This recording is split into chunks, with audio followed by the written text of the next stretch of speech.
Hey everyone, today on GardenFork I'm going to show you how to make sauerkraut out of cabbage. This is called the gateway to fermentation. I think a lot of times fermentation is kind of like a rediscovered thing with a lot of people, and sauerkraut from cabbage is usually the first thing they do. Why? Because it's really simple. Even I can do it. So if I can do it, you can do it today on GardenFork. Ready?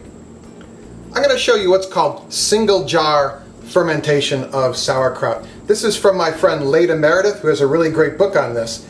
And I think it's a good starting method instead of having to get a big crock or a big barrel or something. She's going to show you a simple single batch fermentation of sauerkraut. Here's Leda's book, Preserving Everything. It's just an excellent fermentation, preserving, canning book. The link below to buy the book. To start out with, I've got kind of a smaller head of cabbage, green cabbage. You can also use the red, purpley kind. The green I found ferments a little better. You can mix them up too.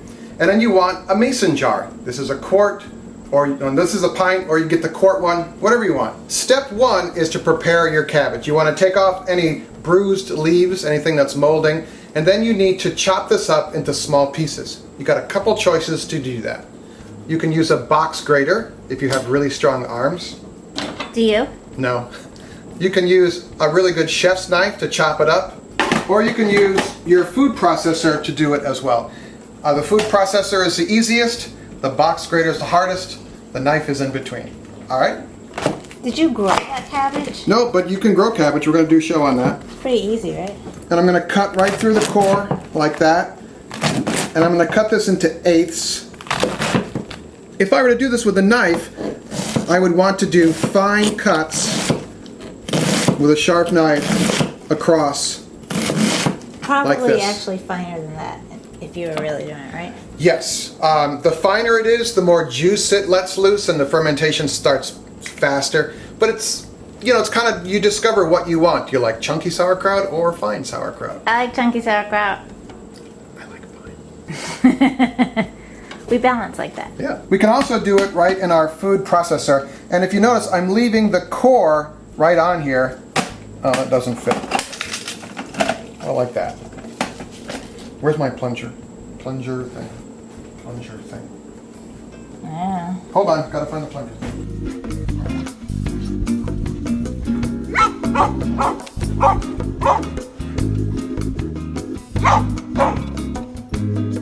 Found the plunger. I won't tell you where.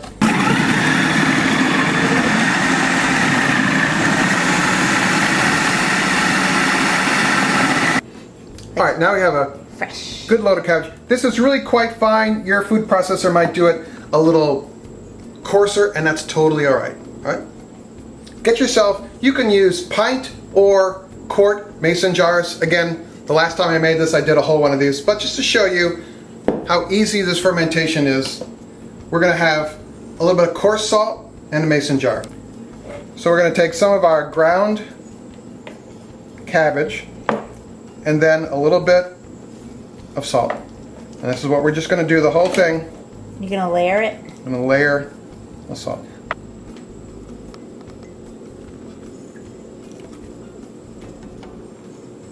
I'm going to push this down with a wooden spoon. See how much that compacts? Yep. I'm halfway done. Keep layering. Now, can you oversalt that? Yes. The salting creates a brine. It creates a salt brine. And to get kind of scientific for a minute, the good bacteria that create probiotic fermentation do well in a salt environment. The bad bacteria that makes food rot do not do well in a salt environment. So that's why we create a brine, a salty brine, when we're fermenting foods. I read that in the latest book, so. Alright, there you go. I don't know if you can see it yet, but there's actually some moisture starting to come out of the cabbage. This is happening for two reasons. First of all, we cut it really fine, so you're opening up a lot of the plant cells walls, so the liquid in the plant cell comes out, but also the salt is starting to draw liquid out of the leaves. And you want that? Yes, because we want to create a salty brine. There is the stuff all needed for fermentation is already included in the plant. It's the fermentation bacteria are already in the air, they're on the plant leaves, and we're just kind of giving it the ultimate environment to go and do its thing. Kind of like when you're making yogurt, which we have a couple of neat videos about, by the way. The link is in the show notes for our yogurt making. I had no idea where you were going with that. That's the story of my life. If you want to mix it up, I actually add caraway seed a lot of times. You can also throw carrots in here. You can throw other vegetables as well, but I thought just for an initial one, I'd show you how to make straight up sauerkraut. But a little bit of caraway seed is a nice flavor. You might want to fill that a little more full. And then we take a mason jar lid, put it on the top like that. If your sauerkraut initially doesn't create enough of a brine, you take a cup of water with a teaspoon of salt, filtered water if you have chlorine in your water, and pour that across the top to keep the brine above. That's really important. Now we're going to let that sit for 3 days in a warm, dark place. We're going to check it every once in a while to make sure there's some liquid above the cabbage. The brine needs to be above and enveloping the cabbage to make a good seal against the bad bugs in the world. So how do you know you have fermentation? You'll see very small bubbles. If you press down, you will see bubbles come up through the top of the brine. These tiny little bubbles are a sure sign of fermentation. Yay!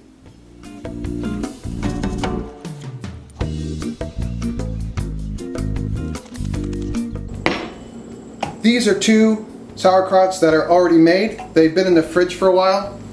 After your initial fermentation of 3 or 4 days, you have the option of putting it in the fridge on the top shelf ideally, and that slows down the fermentation and the flavor isn't as sharp. If you leave it basically in your basement or something like that, it can be a little sharper sauerkraut, but it's the eye of the beholder.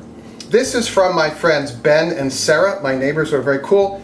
They gave us this and we made this one. This has caraway seed in it. This does not. But look at the coarser chop on that. Yeah, they're different colors. Yeah, versus the finer chop. This is more of a whiter cabbage they used. Let's do a taste test, okay? That smells like a mild sauerkraut. This smells like a stronger sauerkraut. Yeah, we can't tell. This blows away the stuff you buy in the store. Oh. You know, the stuff you buy in the store is actually a vinegar-based product now, and most of it is not done with natural fermentation. And this just has a much more round, neat taste, and this is super healthy. What are you gonna eat your sauerkraut with? Hot dogs, bratwurst, sausage. So much for the super healthy. This is from Ben and Sarah, chunkier. It's louder too. It's just as good. But different? You can definitely taste the caraway on the other one. So, you can do this. Information, if you're interested in Leda's book, there's a link below to her book and her really cool website. She also has some YouTube videos. But we also have some other fermentation videos. You know, I just think you should go and try this. It's really, the taste differences between these two are really interesting. Yeah. I thought it was cool. Now that you open those, how long will they last? These will last about 6 months. I keep them in the fridge. Some people keep them in their basement. It's nice and cool in their basement. But this is the kind of the toehold or the beginning of your fermentation journey, really. There's all sorts of stuff we can ferment. We're going to be talking about more of that stuff. Why do I want to go on a fermentation journey? Well, you like hard cider, right? I do. Well, that's fermentation, and we have a hard cider video. Again, the link is in the show notes. All right, comments and questions right below here. We put these shows out every week if you want to subscribe. And always, it's great to hear from you guys. Make it a great day. We'll see you.